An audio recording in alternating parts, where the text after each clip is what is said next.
Luigi, make sense.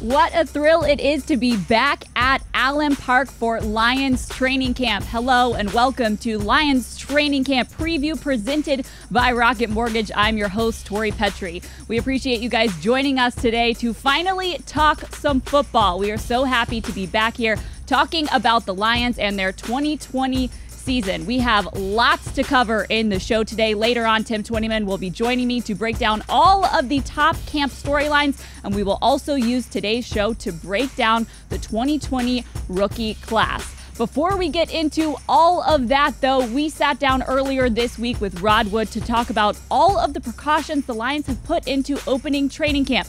Here's my conversation with Rod. Rod, thank you so much for joining us on the show today. We really appreciate it. We love being back in the building, and this place looks completely different from the last time we saw it. I think it took a lot of work to get it to this point. Yeah, it sure did. It was total team effort. Obviously, over the summer, and I think I talked about this with you before, most of us weren't in the building. So we were trying to supervise this and talk to the folks who were here and getting it done, dealing with NFL protocols that were coming out over the summer and all the things that we had to be prepared to do, getting the building ready, getting ready for the bioreference testing trailer to show up.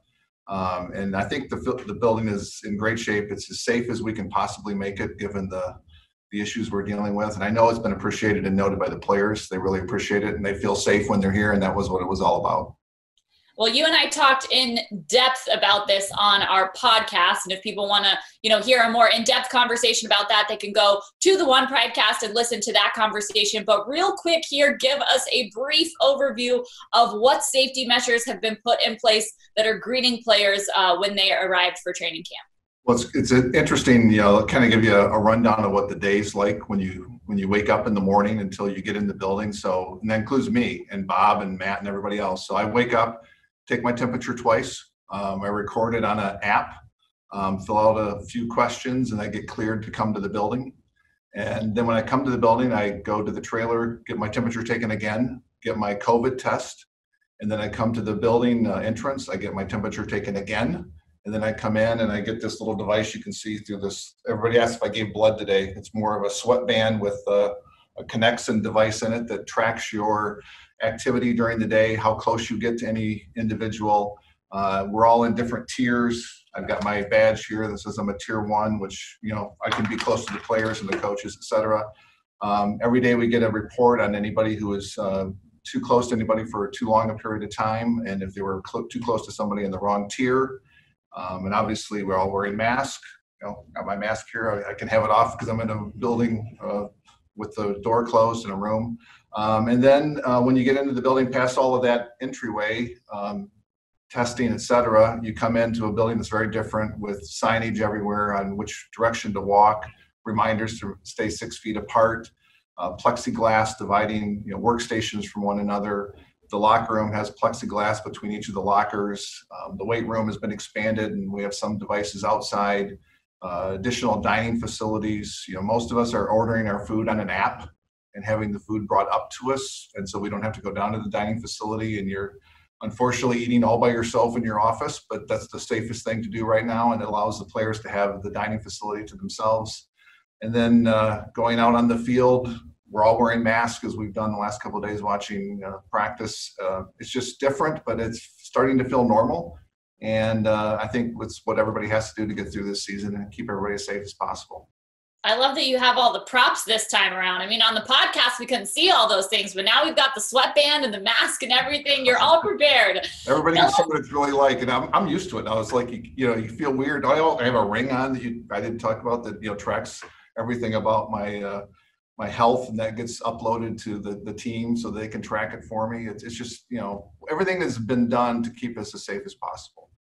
Yeah, absolutely. And it sounds like it is going very well. You guys have not had many positive tests since that very beginning of training camp. How have those protocols been going now that they have been implemented and had some time to take effect?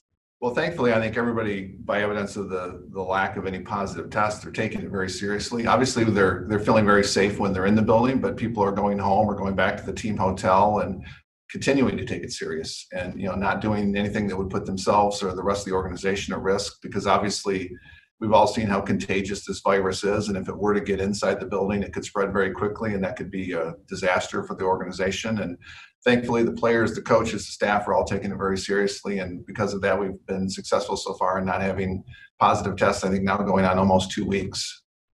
That's amazing, and so good to hear. We are so glad that everyone is staying healthy. Now, in the news lately, we've seen college football, a few of the conferences deciding not to play this year. So there's a lot changing as far as that goes. But right now, the NFL moves on, obviously, with all of these protocols in place. What do you think fans can expect for the season from what we know right now?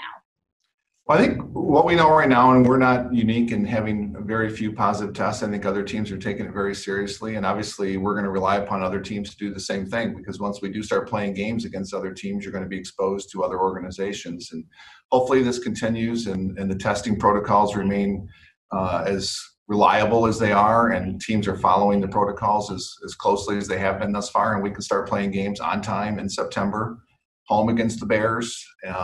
Not sure about whether we'll have fans in the building yet. I'm still working through that process. Obviously, college football has made some decisions, conference by conference, that we're paying attention to, but they're very different than we are. I mean, we only have 32 teams. We have 32, as you and I talked about on the podcast, really bubbles where we can put our players in a bubble. I think college has other issues. They're students. They're not, employees. There are many more players, many more teams, different conferences, regions of the country, et cetera. It's unfortunate because, everybody loves college football, and it's a feeder system to the NFL. And so it'll be different without having some teams that are, very important teams play in the fall. But I'm pretty confident that we're on a track to have pro football this fall. Well, that is good news to all of us. I know you said you're still working through the update on fans, but what is the latest on that front? The latest is I'm continuing to talk to the state, and I've got other organizations, the Tigers and the Wings and the Pistons, and even Michigan and Michigan State have been participating in those conversations. Obviously, we're getting pretty close to the start of the season, so I'm not going to make a decision the week of the first game about what happens at the beginning of the season. So I would stay tuned for the next week or two. It'll be really critical to see what happens in Michigan with our virus rates, et cetera. But I'm hoping at some point, if not at the beginning of the season, we will be able to welcome fans back. But at this point, I don't have any update. Well, Rod, we appreciate you hopping on here, explaining all these protocols to us, showing us how it all works. We appreciate it. And we appreciate all the work you guys have put into making it safe and healthy for everyone at training camp. Well, thanks, Tori. Look forward to seeing you soon. Detroit has ranked as one of the least connected cities in America. As easy as it is for you to pick up your phone and call a colleague and email them, many people don't have access to that. We understand how important technology is to small businesses. It's allowing us to provide a service. That's why we're pledging millions to ensure Detroit businesses have access to the technology they deserve. Having access can take our community to the next level. Learn more at RocketMortgageClassic.com.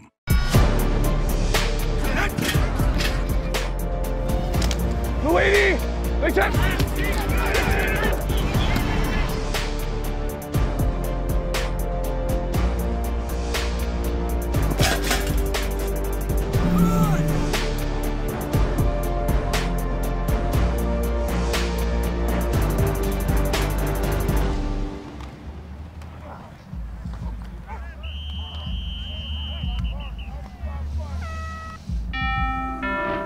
When it comes to buying a home, they say cash is king. But you're a queen, and that's just as powerful. You're armed with a verified approval from Rocket Mortgage. Sellers know your offer is good, so your bid has the strength to compete with cash offers. Now grab your crown and rule. that castle is yours. So when you need an edge in the bidding war, Rocket can. Welcome back to Lions Training Camp Preview presented by Rocket Mortgage. I'm Tori Petrie, and joining me now on the set, of course, 6 feet apart, is DetroitLions.com's Tim Twentyman. Tim, thank you so much for joining us on the show. I never thought I would be so excited to be back in Allen Park. I haven't been here in almost 5 months, and so to have football going on, it's a good time right now. It's amazing, really, to have players on the field back there, to have the sun shining, the fresh cut grass. There is really a feel to training camp that doesn't compare to anything else, and it is so nice to be back here. Well, especially after the 5 months that we've been through, and the nation's been through, and the state's been through, and football fans have been through, and to get somewhat of some normalcy back. And I know, fans won't be out here, but we're going to do the best we can to bring you everything, that training camp provides, from analysis to some live stuff. And so we've got you covered here in Allen Park, but it's just fun, like I said before, just to be back and talking about football again after everything that's been going on. We do have you covered. Today is our training camp preview, but starting on Monday, we will be having Training Camp Live presented by Rocket Mortgage. Those will be live shows where we will break down this roster position group by position group. Tim, you will be joining us on those shows as well. We will talk about your observations from camp practices. We will talk about storylines, and I'm really looking forward to you being a part of that too. I am too, because there's a lot of storylines involving this team this year, obviously, with some of the changes that they did on defense, some of the new pieces on offense. There's a lot to talk about, so I'm glad that I'll be there to do all that. Well, don't worry, guys. We have plenty to talk about, and we will be bringing you into the training camp experience as well as we can. Now, Tim and I arrived here today, and we got a look at what some of these COVID-19 protocols are. It is really a lot of work that the team, the staff, has put into making it safe for players, staff, media who will be covering training camp. Tim, you and I both had to check in this morning, have our temperature taken, and of course, everybody's wearing masks. It's really a high-quality operation out here. I want to say that device that they use to take your temperature, I think every parent needs to have one of those. If you have a kid and you've tried to take their temperature before, yeah, but you park in the front, you put your mask on, you come in, there's somebody there to give you kind of your credentials, and then you step up in front of this screen and you kind of fit your head in front of the thing, and boom, 5 seconds later it gives you your temperature and you're off and running. But as you can see here, they just have taken so many precautions to keep these players safe, and you really have to commend all the people involved, and it's so many to name in this show. We could probably spend an hour Seriously. About the people that have gone above and beyond to make this place safe for not only us and the players, but everybody who comes in contact with this place. And so kudos to those people, and the Lions have really made it a safe environment here. Yeah, you guys saw that COVID test. Players are taking those every single day, as well as staff. It really is an extensive operation. Rod Wood talked about it, of course, as well. And man, those COVID tests, those look tough. To take them every day? Yeah.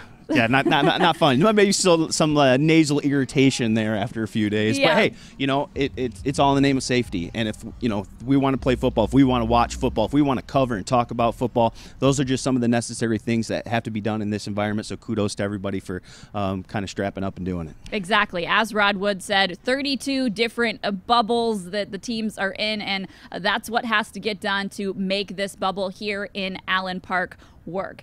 Now, as we get down to players hitting the field, there is going to be a lot to look for. Today is the first practice of phase 3 of the training camp process. So it is the first day where players are all on the field together doing what would normally be an OTA or mini camp type workout. So not quite training camp yet, but this is more of what OTAs and mini camp would have looked like had that happened in person during the summer. So we have a ton to watch for, and Tim and I are going to break down some of those top storylines as we head into camp. So Tim, let me ask you, what would you say is your biggest storyline heading into 2020 training camp presented by Rocket Mortgage? Biggest storyline, wow. I think, obviously a lot of people want to see what happens on defense, and some of the changes that they made on defense. It's obviously an area that they need to improve. And so, I think how that's going to look a little bit, some of the skill positions that they've added on offense, obviously Matthew coming back, what he looks like. And so, those would probably be my 3 that I kind of gravitate to early on, once we get out here in those live training camp practices and watching them go. Well, there is no shortage of things to talk about. Let's start off with the running back position. The Lions drafted Deandre Swift in round 2 of the draft. A little bit of a surprise.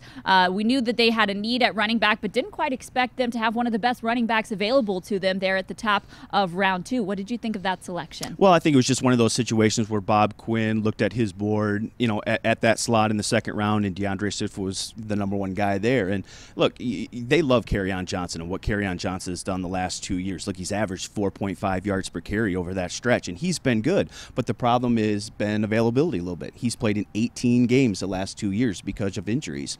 And, the offense has suffered a little bit when he's been out. Look, he's terrific between the tackles. He's elusive between the tackles. But I think what you do when you get Deandre Swift is now you get a guy that's a similar back, a 3-down type back who can make plays like Kerryon Johnson in the passing game, and now you've got that position covered. Now you look at it and you've got a terrific 1-2 duo, you think, 1A, 1B, when they're together. But if something happens to the other, now I think you've got a back that can slot in, do a lot of the similar things, be involved in the passing game. You're not going to take a step back there. And so, Matt Patricia has talked a lot about how he likes to do that running back by committee approach. And so he doesn't want to give 25 carries to one guy. There's only a couple guys in the league that are backs like that. And so, they wanted to add to that position. They think they got an explosive guy in Deandre Swift who can do a lot of the 3-down stuff that Kerryon Johnson has, and it gives them a lot of flexibility at the position. Yeah, that's Deandre Swift there in the number 6 jersey. For those of you who are still getting used to the new players and their new jersey numbers, we are as well, so we will help guide you along as good as we can here during these training camp shows. Of course, Deandre Swift comes from the University of Georgia. He had 1,218 rushing yards last year at UGA, 7 touchdowns, and he was averaging 6 yards per carry. That's certainly what you hope to get out of him when he joins the Lions here. Well, and you just look at throughout his Georgia career, that 6.6 yards per carry through the entire career. That's a new Georgia record. Amazing. There have been a few pretty good backs that have come out of Georgia. I think that was Todd Gurley's record that he beat. Yeah, a few. And so, look, he's an explosive player. Look, he's a one-cut, outside type guy. He's 4'4" guy. And he's going to add some explosiveness to this offense, and he's going to add something in the passing game as well, which is, I think, what they wanted to. And so, it'll be interesting to see how they divvy up the reps early on. It'll be something I'll certainly be watching. I'm sure you will too. Will these guys play together? Will it be who's number 1, who's number 2? Will it be 1A, 1B? Will they do different packages? Just how will they split up those reps? Because, look, they've got Bo Scarborough and Jason Huntley, who they drafted in the 5th round too, a guy that they like as well. Huntley was the only back in this draft that had at least 1,000 receiving yards through his career. So they can do some things with him in the passing game as well. And so it'll be really interesting early on to see what Darrell Bevell does in terms of how he distributes the carries, who's in what package, and kind of just what that backfield looks like behind Matthew Stafford. Obviously, we still have a lot to see from Deandre Swift once he hits the field, but based off of his college tape, how would you say he and Kerryon are different as running backs? I look at Kerryon more of a between the tackles kind of guy. You see, he's very elusive in the backfield. He can make guys miss. And when I look at Deandre Swift and watching some of the college tape, I think some of the stretch plays were more of his strong suit. Just getting outside the tackle, one cut, then boom.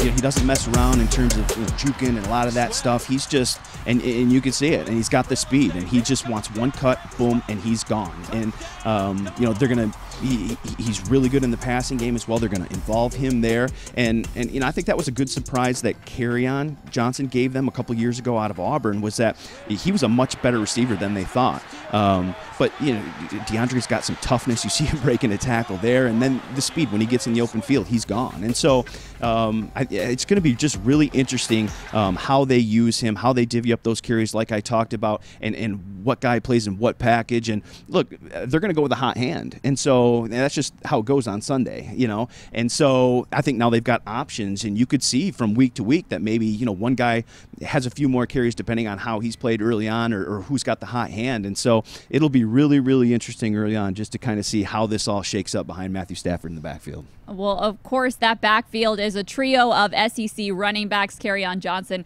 out of Auburn, Bo Scarborough out of Alabama. Those three guys are familiar with each other's games, all coming from that Southeastern Conference. Kerryon Johnson came back to the team after being injured last season, played in those last couple of games. There was debate on whether he should play or not, but he was like, no, I want to get in there. I want to get my feet back under me after being injured. Kerryon played 8 games last year, 10 games his rookie year. The big question with him is, can he stay healthy? That's it. There's no questioning his talent. Like I said off the top, he's averaged 4.5 yards per carry. And look, kudos to him last year, too, for coming back those last 2 games, because he made a statement like, look, my fans will become somebody else's fan if I'm not on the field. And so, look, that's how it he's goes. got a good attitude. He works hard, and you hope it's a situation like what Matthew Stafford had early in his career. If you remember back in 2009, 2010, Matthew Stafford was hurt, and we talked about, oh, my gosh, can this guy stay healthy? He's injury prone. And then what happened? He started, 136 straight years. It went over 8 years or whatever the number was, and he was healthy. And you hope that's a similar situation with Kerryon Johnson, that now these injuries are behind him.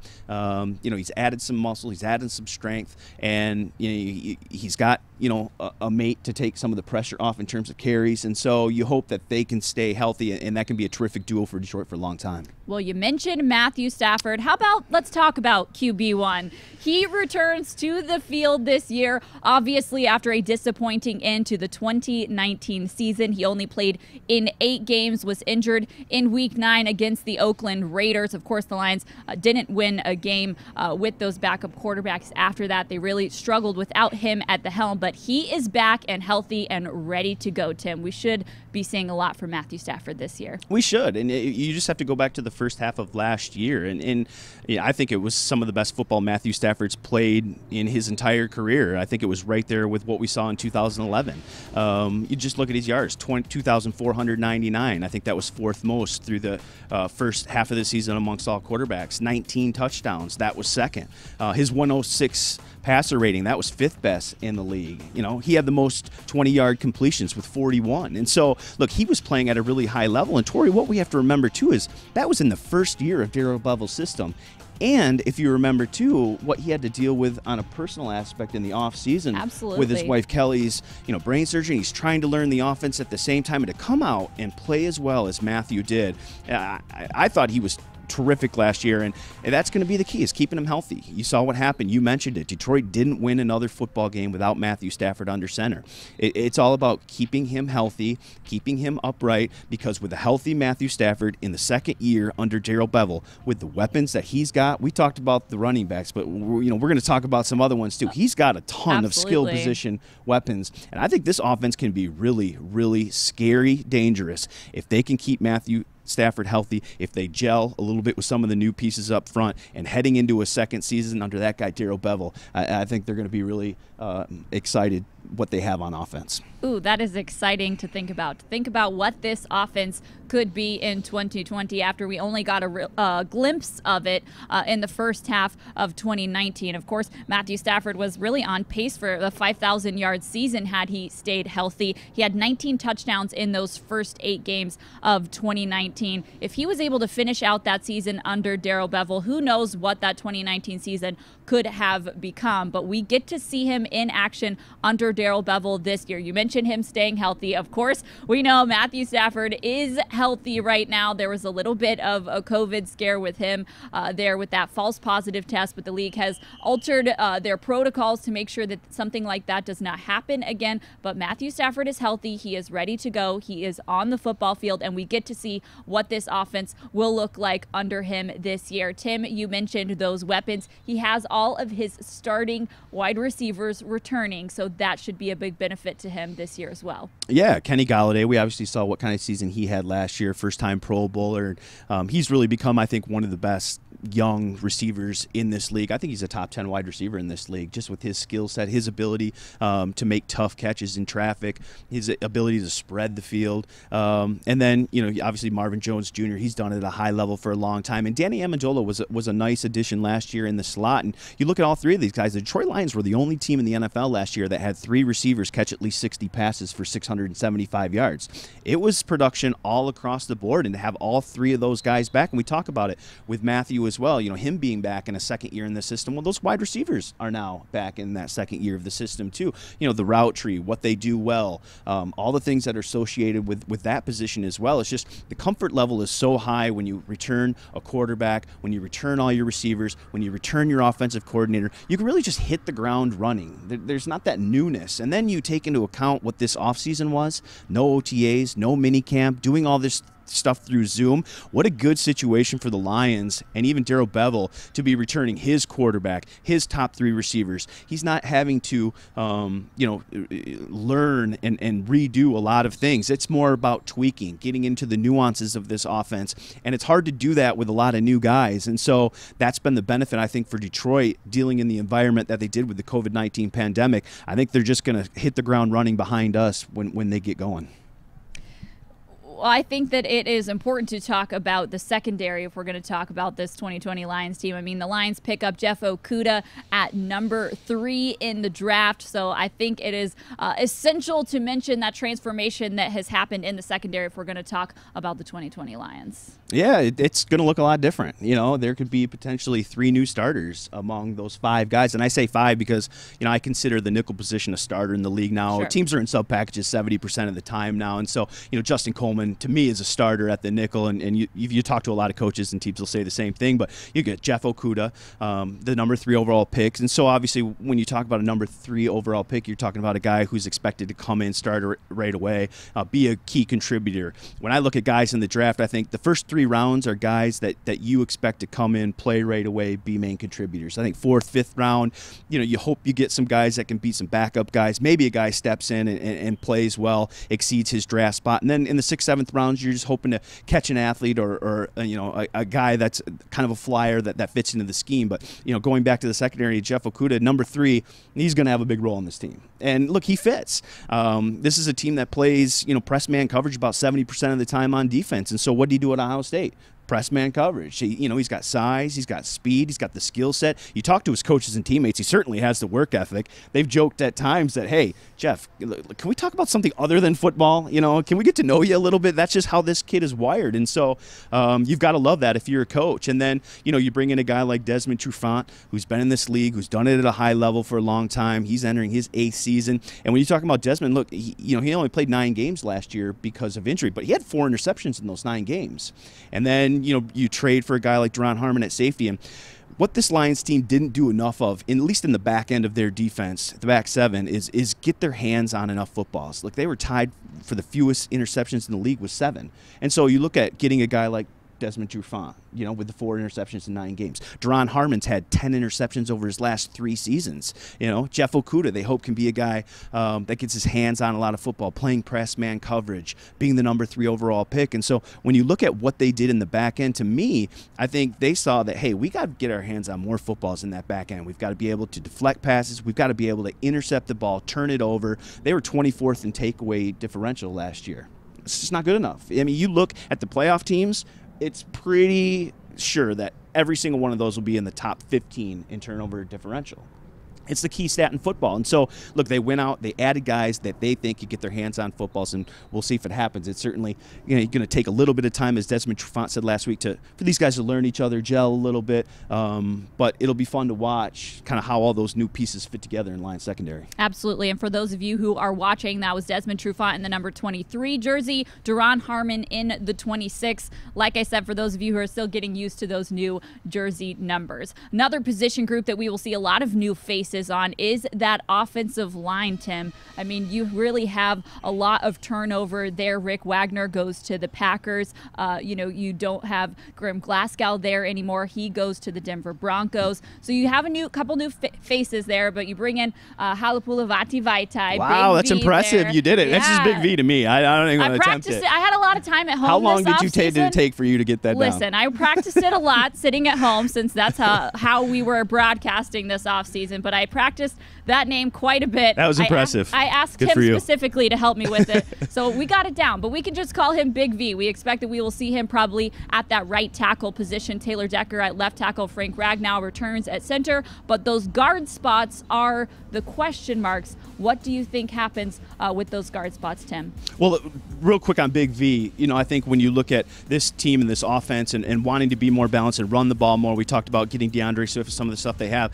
Big V was ranked among the top 10 if you look at the Pro Football Focus matrix in terms of a run blocker last year. And so that kind of fits that narrative of, wanting to be better on that aspect of the ball, adding some pieces there and being more balanced. But when you talk about the guard spot, when I look at the guard spot, I think that's one of the positions that the Lions are really in good shape, in my opinion. All right. I think there's a good mix of veterans there. There's obviously some young guys. Look, Joe Dahl, played pretty well at the left guard spot. I think he steps in, started training camp, probably the favorite to start at that left guard spot. And so you've got a veteran guy with some experience there. And then when you look at the right guard spot, Kenny Wiggins has been in this league a long time. Ode Abushi has been in this league a long time. And then you go and draft Jonah Jackson in the 3rd round out of Ohio State. And then you go right back with your next pick and you get Logan Stenberg out of Kentucky. And so there's 4 or 5 guys that I think all in the mix for 2 starting spots. And you've got to love what that provides in terms of competition, which is going to make everybody better, as you know, and then just depth as well if injuries happen. And so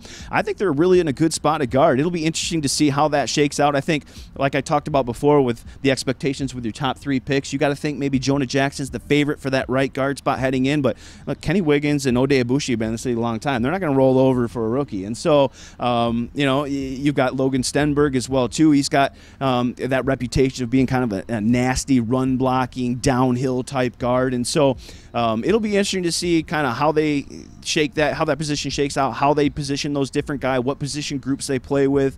But it'll certainly be something to watch. But I'm one to think that they are in a terrific spot at guard, and just in terms of depth and talent overall. So you think we could see a rookie starting along the offensive line this year? I think so. I think, when you draft a guy in the 3rd round, I think the expectation there is for him to be a contributor. Now, maybe that's being a key backup and a reserve guy, but I just think in terms of his skill set, what they want to do, I could certainly see Jonah Jackson or even Logan Stenberg. I think either one has a terrific opportunity to earn a spot.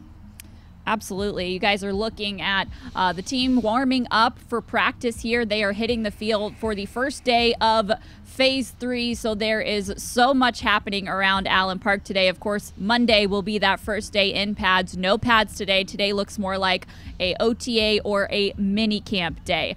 All right, Tim, we've talked a lot about that offensive line. Let's talk about this defense. We mentioned the secondary, but really the entire defense should look a lot better this season. They made so many additions in this offseason. What do you think we should expect from the Lions defense in 2020? It'll look different.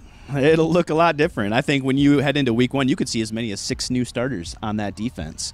We talked about the guys in the secondary, but then you add Jamie Collins Sr., linebacker. You add Nick Williams, a talented defensive tackle who kind of came into his own in Chicago last year. Danny Shelton from New England has some experience in this defense. So there's going to be a lot of new pieces on this defense. It'll be interesting kind of how it all shakes out. And like I talked about, with the secondary, wanting guys to get their hands on more footballs, intercept the ball. I think when you look at the front 7, you bring in a guy like Jamie Collins Sr., 6 sacks last year, but he also had 3 interceptions. He also forced 3 fumbles.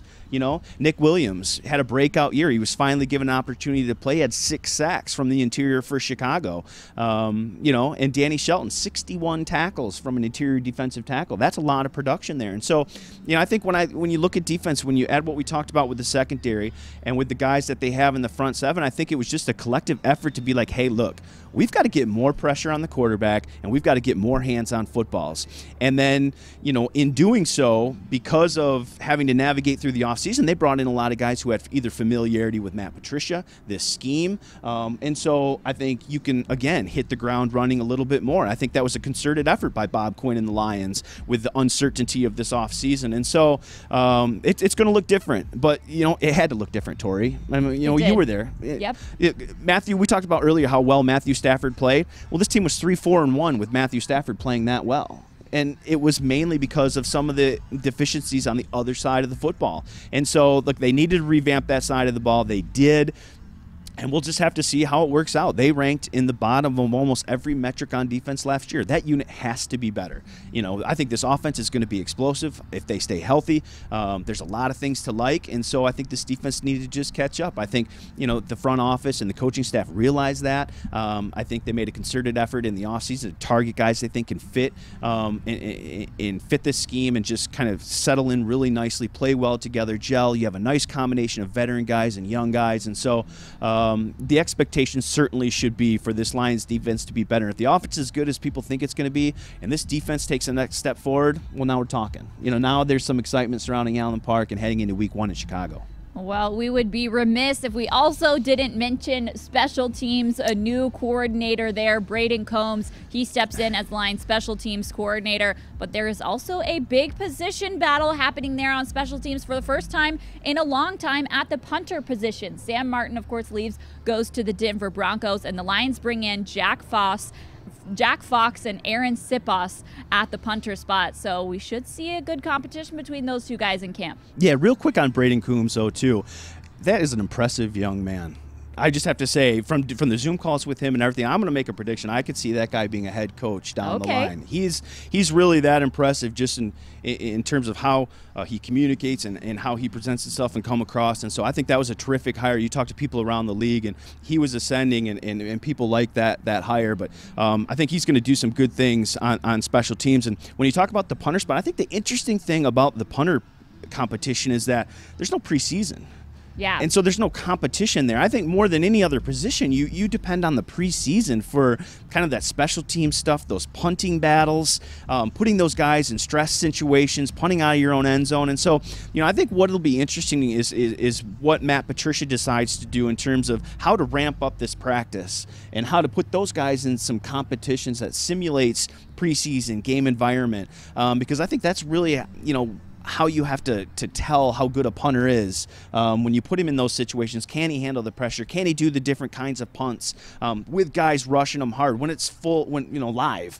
They do those, they simulate those things in practice, but it's not live. Someone's not diving at their legs, somebody's not hitting them, and so, I think we could see, certainly when it comes to special team portions of practice, that we see more live, tackling involved, real intense situations than maybe we ever have in training camp, just to kind of, separate some of those guys on special teams, not just the punters, but those guys who are going to try to earn roles as cover guys and play on those four teams. So it'll be really interesting how the Lions decide to operate special teams in this practice, because they've got to put those guys in really competitive environments. Yeah, not having preseason games this year definitely changes things up. I talked to Matt Patricia about that. We'll show you that interview in just a minute. But before we do that, I want to ask you guys a trivia question. It is something that we are going to be doing throughout these shows. So today's trivia question for you, we'll give you a little bit of time to think about it, but here is your trivia question. Who on the Lions roster was the highest rated recruit coming out of high school? Think about that one, Tim. Do you have any ideas? We won't spoil it. We're not going to spoil yet. it. I think I know it. But I'm not going to spoil it. I like it. Now, there were several 5-star recruits on this Lions roster, but who was the highest rated? So that is your trivia question as we go to this next interview for you to think about, and then we will give you the answer later on in the show. I mentioned that interview with Matt Patricia. We talked about how difficult it would be to conduct this training camp without preseason games. So let's take a look at what Matt Patricia had to say.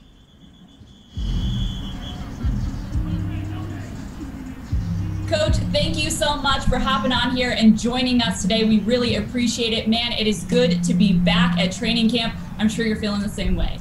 Yeah, absolutely. I mean, it's been a little bit of a process, and we thought we'd never get there, but it's so good to have everybody in the building, everybody working, to have some normality to what we do, get out on the practice field and get going. So it's exciting. All right, this training camp does look a lot different. It comes with its own challenges, but at least you're not on the scooter or the ATV this year, right? I mean, that's a perk. Yeah, I mean, maybe voluntarily I can get on the ATV because that's still pretty much fun. But the scooter is not fun. It's good to just be able to have 2 sneakers on, to be able to walk out there and get hands-on and coach. It's I do think about that, how crazy that was to try to go through that last year. So I'm pretty happy where I'm at right now. Well, it's good to see you back out there walking on the field. I have to say, I had a foot surgery over the offseason and had to get on the knee scooter myself. Mad respect. I mean, that thing is difficult to operate. So I really respect how you rolled around on that thing all last year. Yeah, I appreciate it. You got to be really careful on corners. If you take them too fast, you definitely can go over. So I appreciate that. Thank you. But, the ATV is still available if you need it. All right. So if you need to roll around on that thing, we're good. We can fire that up for you. I appreciate it. I might have to take you up on that at some point during camp. Coach, let's talk about getting your players back out on the field. I'm sure it feels good to be back out there with them in person after being virtual all off season long. Tell me what these first couple of weeks of camp have been like for you. Yeah, it's been interesting. I was wondering, coming off the virtual meetings, obviously are just seeing everybody through, 1-inch boxes, and you can't wait to get a chance to meet them in person. And I just felt the energy right away. I think as we brought the guys into the building in stages, you could feel it building, and then finally having everybody in the building at one time, you could just feel that energy, that excitement.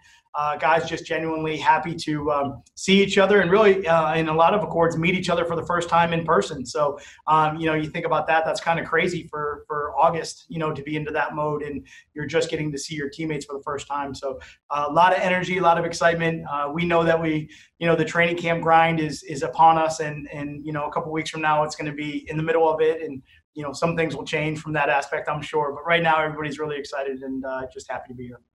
Okay, Monday is the first practice with pads. We can't wait for that one. I bet you feel the same. I know you like to see these guys see them work around in pads, but you don't have preseason games this year. How does that change how you approach practices leading into the season? Yeah, it's a great question. Certainly can't wait to get to Monday. I love the noise of the game, so I think there's just a big difference when you start to hear the pads and you start to hear the hits, and you just get excited, and maybe you necessarily don't see one, but you hear it and you turn, you look, and just kind of, all of that excitement I definitely think is going to be at a high level. Certainly from a structure standpoint for us, training camp is completely different without those preseason games, and those different markers that we try to get during preseason games, that's the one thing that we're focused on right now. How do we simulate that? How do we do it as we go forward? So, you just think about live tackling. We're going to have to do that. That's something that usually you get in those games, and you can correct it and coach it and get better as you go through the preseason. But we're going to have to try to figure out how to do that safely against each other. But we have to do it. The first time we go and tackle somebody can't necessarily be in the Chicago game. So that'll be a big challenge for us. Certainly the speed of special teams, I would say that's another one that's really important. It is such a high tempo play. And for the most part in practice, we tell the guys it's almost impossible to simulate the speed of the game on special teams. So preseason is critical for that, especially the younger players that need to adapt to how fast that play works. So that'll be a big challenge too. So we definitely have markers of things that we know we get during those games, and we got to make sure that we can follow through with them in a safe way as we prepare for the season. Yeah, live tackling isn't something we usually see in training camp practices. Usually they're just tagging off on each other. But how do you balance getting them that physical experience they need to be ready for week one and still keep their bodies safe and healthy from a physical standpoint? Yeah, it's an absolute great question. And I think that, on some levels, we have to go play the game. You have to go out there, and you can't always just save it for Sunday. That doesn't really work in our game. There's so much technique. There's so much fundamentals. There's so many things that are involved with, having a good football play. And just as a player, getting used to playing the game at that level. Certainly these guys got to get used to just getting hit. If the first time they get hit isn't until September in that first game, that's going to be a big shock to a lot of people. So we have to do it safely, but, it is a rough game. It is a violent game, but everybody knows that. It's just how do we control it to the best of our ability. And certainly things that, complicate things like more time and space are things that we have to try to limit, but still be able to get that, that contact balance in there. All right, Coach, I think a lot of people are looking forward to having football back in some sense, whether that's just watching training camp practices on our live show or whether it is those week one games. What excites you most about this football team that you are working with this year?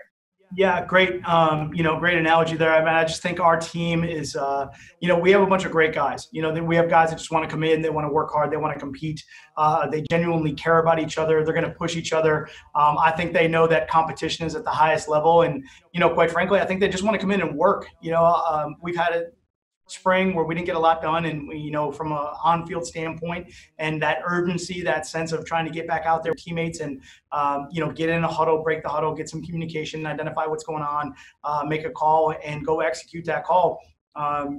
Everybody missed that for a little while, and I think it was a great reminder for all of us of how important and this game is, and how fragile the game is, and we want to make sure that we can go out and maximize that. I think this is a great crew. This team is, I'm excited to coach this team. I'm excited to go work with them. They want to be coached hard. They want to learn, and they want to try to improve. And, as a coach, that's all you want to do. You just want to help your players get better. So we're very excited about that. Well, Coach, thanks so much for spending some time with us today. We are looking forward to seeing more of you and those players on the field. Your house brought you together. Like, really together. And although together is great, together with more space is better. With Rocket Mortgage, you get personalized loan options, closing costs, and tax estimates all in real time. So when you need to know what it takes for a home to fit your budget and your family, Rocket can.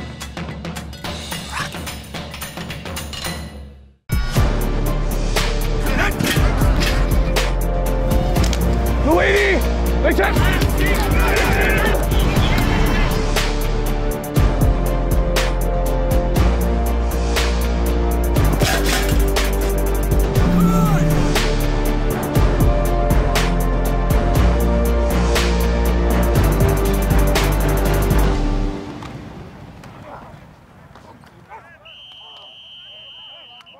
30% of Detroit families don't have internet access at home. Rocket Mortgage is committing millions to ensure all Detroit students have the technology they deserve. Together, we are changing the course. Learn more at rocketmortgageclassic.com.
Welcome back to Lions Training Camp Preview presented by Rocket Mortgage. I'm Tori Petrie, joined on our socially distant set by Tim Twentyman. You guys just saw a little bit of your social media participation, so make sure you are posting, tweeting, Instagramming about Lions Camp, and you could have a chance to appear on one of our Lions Camp live shows later on.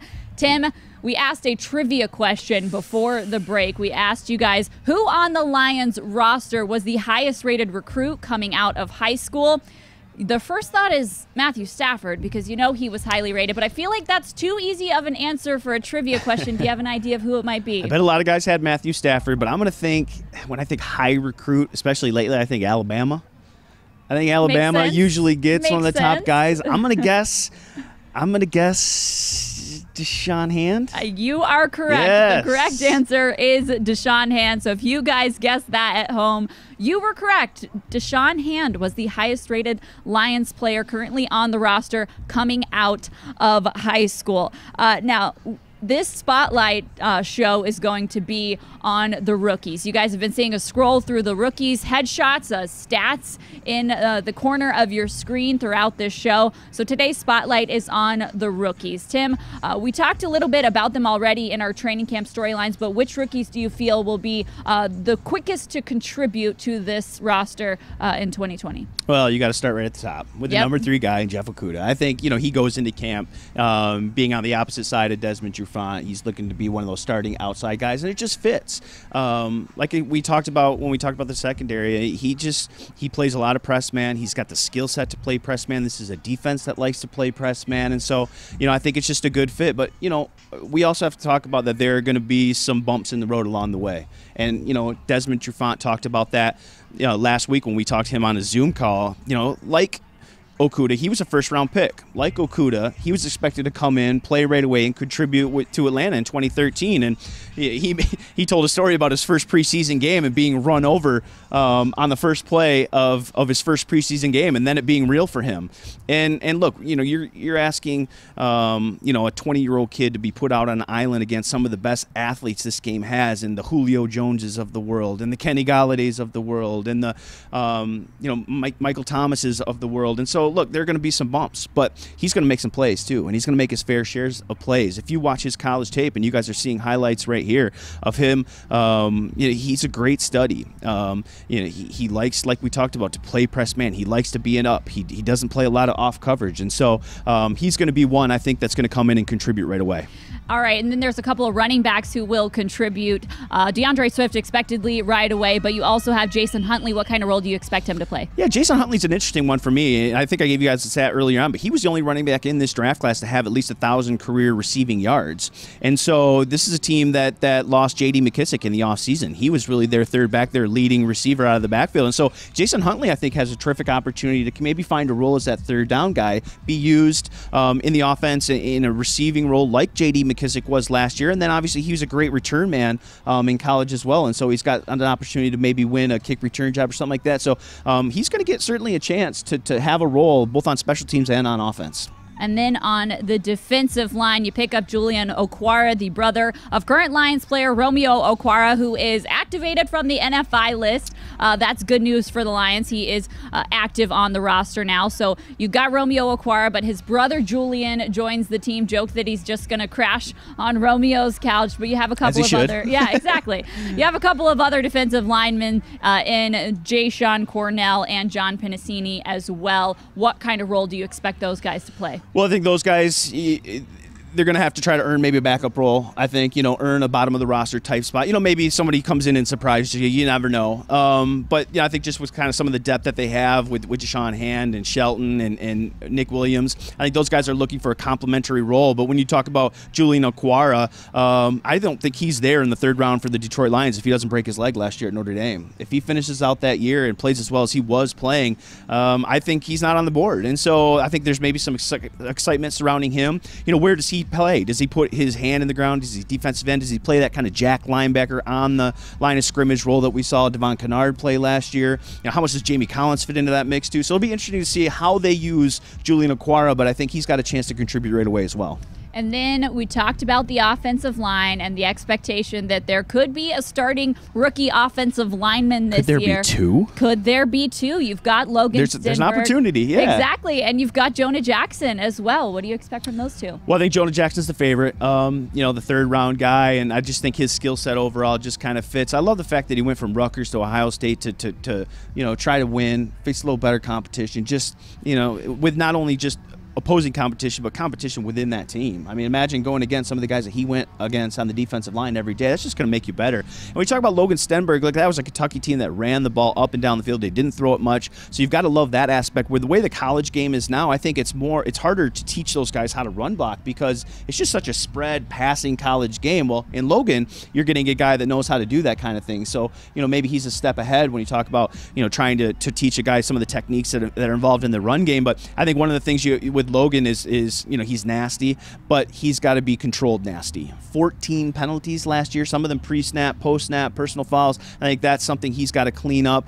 But I think skill set wise, he's got a chance to contribute and play a part. Well, let's not skip the addition at the wide receiver spot, Quintez Cephus. The thing that stands out to me about him is that Jeff Okuda was asked at the Combine who the toughest wide receiver he faced in college was, and his answer was Wisconsin wide receiver Quintez Cephus, who is now his Lions teammate. Yeah, I think great compliment for Cephus, especially coming from the best cornerback in the draft. And look, when I look at Cephus, he's not a burner. He's not a 4-4 guy. But what I do love about him, he's got a basketball background. And we talked to Marvin Jones Jr. last week, and he said this kid can jump out the gym. You know, Cephus drove from Arizona to San Diego to work out with Marvin Jones for a week during the offseason, and Marvin was really impressed. And what a great situation for Cephus to come into with guys like Galladay, Marvin Jones Jr., Amendola.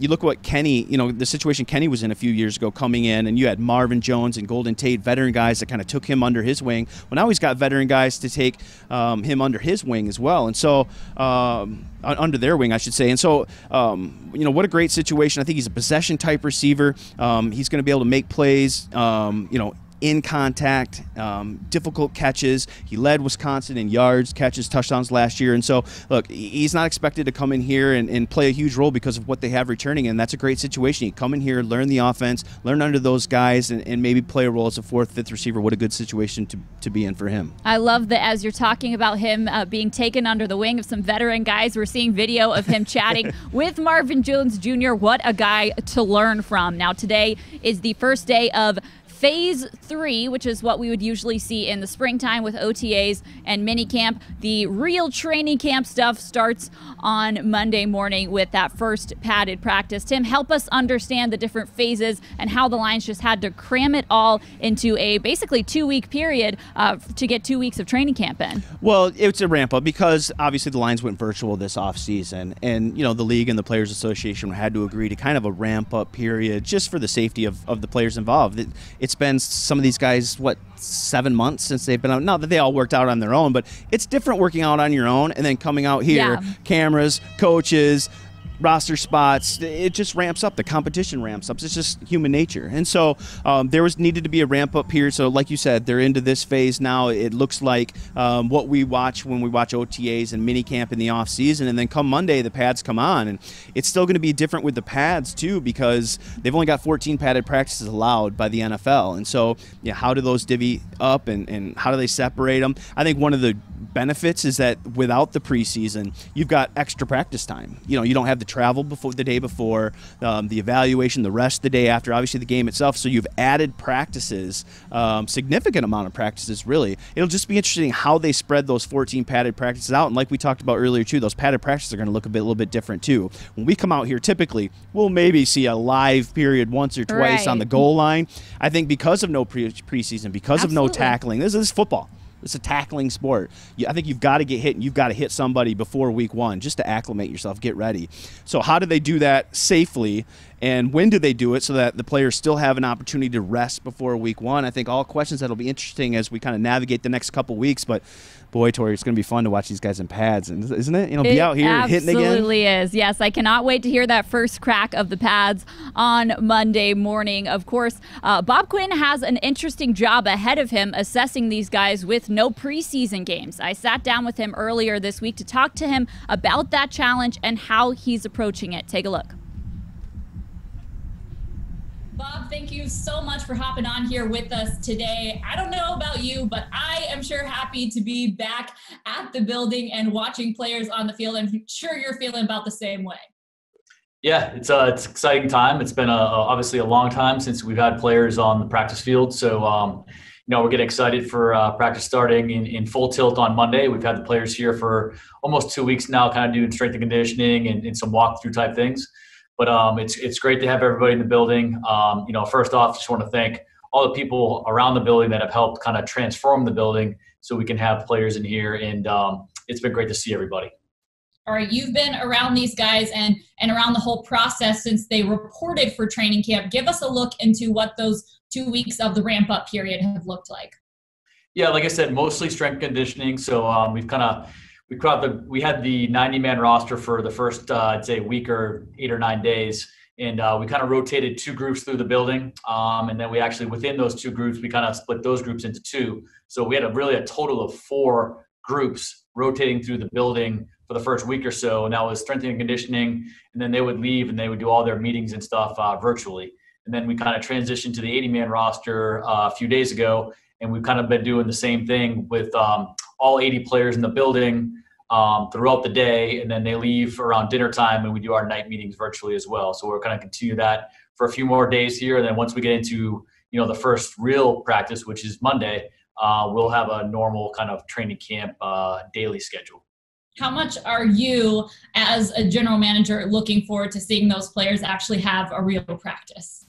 Very much so. Yeah, it's been a long time, obviously, and trying to play catch up here with some of the younger players to make sure they know how we do things on and off the field and kind of what our practice tempo is. So usually the spring is a great time to kind of get everybody acclimated to, our schedules, how we practice, the transition from drill to drill, and kind of how things are going to flow. So we've been trying to do that the last couple of days here to try to get that all set. So once Monday comes, the players know where to go, when to go, and we can kind of have a very productive practice.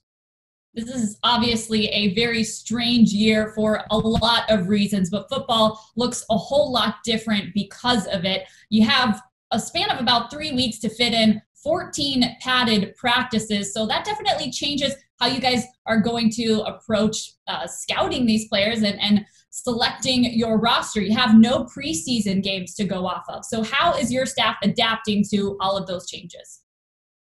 Yeah, we're going to have to get creative with the practice schedules, with Coach Patricia and his staff. And I think when you look at, the missing of the preseason games, you can look at it 2 ways. Really, when we have a normal preseason, game week, the day before the game is usually a walkthrough. The day of the game is a game. And the day after the game is kind of a recovery meeting. So you really miss quote unquote 3 days of training camp. So you take the 3 days times the 4 preseason games we're missing, and we're actually adding 12 days to our practice regimen. So we have to do a good job of kind of balancing that, making sure we have some, sort of live competition, live tackling in a scrimmage type setting. But overall number of days that the coaches can have meetings and do a practice has actually increased. It's just we got to use good judgment about how to use those 14 days.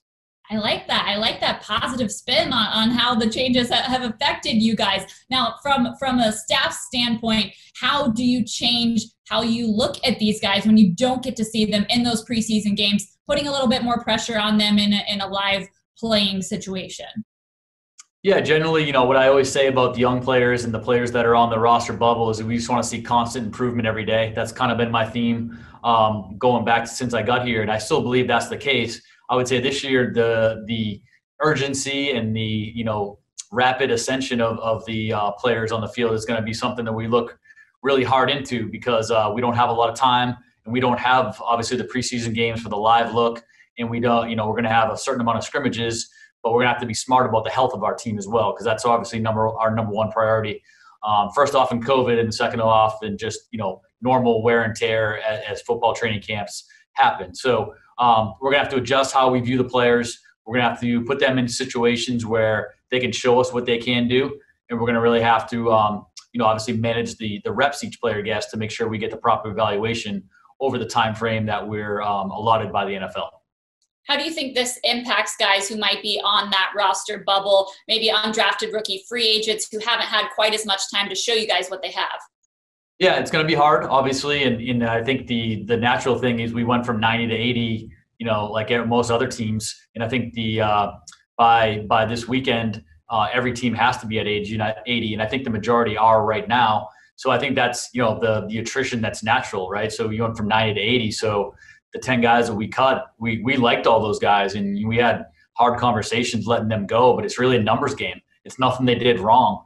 We wanted to work with all 90, but it's just when you kind of look at the roster and we have to divvy up the right amount of reps for our starters and the guys that we know are going to be here, and then obviously turn that into the guys that we're trying to look at, the new guys, rookies, and our free agents that we signed, just to make sure we have a good balance of reps going around to the whole entire 80-man roster. So it's been hard, it's been different, but I think my staff's doing a good job adjusting how they work, and I know I've seen Coach Patricia's staff adjust how they're working, whether it's virtual meetings or kind of just making sure the practice schedules are a little bit tweaked to make sure we have those opportunities.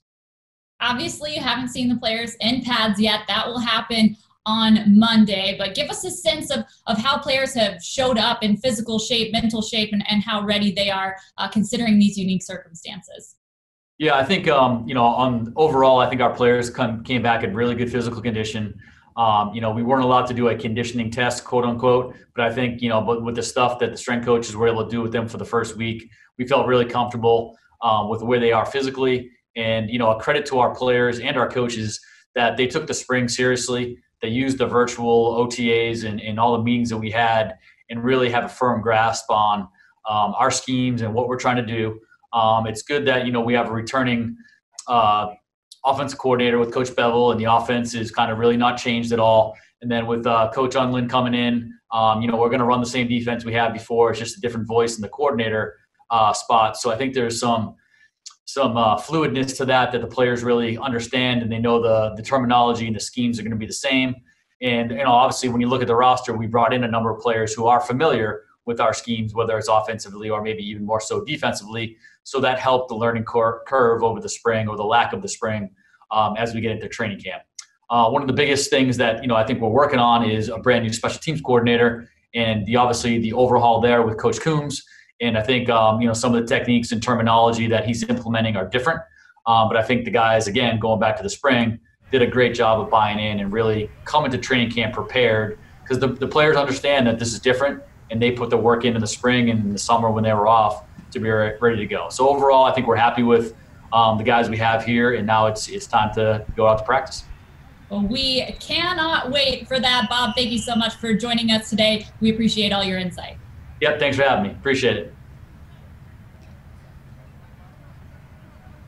Good stuff there from General Manager Bob Quinn. Remember, we will have more exclusive interviews like that one as we get into our Lions Training Camp live shows presented by Rocket Mortgage, and those will start on Monday morning. Monday is the first padded practice of camp, and we will be going position group by position group, previewing this entire roster for the 2020 season. That Monday show, we will be taking a look at the quarterbacks and running backs on the roster. We will have Lomas Brown on set with us to talk about all of that, so there will be plenty to discuss, from Matthew Stafford to Kerryon Johnson and Deandre Swift. We hope you will join us on Monday for that show. That does it for Lions Training Camp Preview presented by Rocket Mortgage. I'm Tori Petrie. Thank you so much for hanging out with us, and we will see you on Monday morning. Without technology, we'd probably be closed right now. Detroit has ranked as one of the least connected cities in America. As easy as it is for you to pick up your phone and call a colleague and email them, many people don't have access to that. We understand how important technology is to small businesses. It's allowing us to provide a service. That's why we're pledging millions to ensure Detroit businesses have access to the technology they deserve. Having access can take our community to the next level. Learn more at rocketmortgageclassic.com.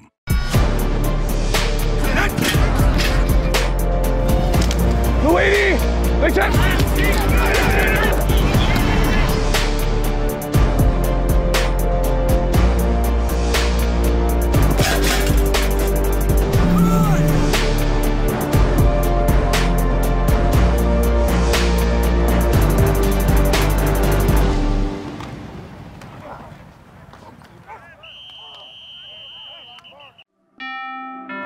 Jade is about to buy her first home.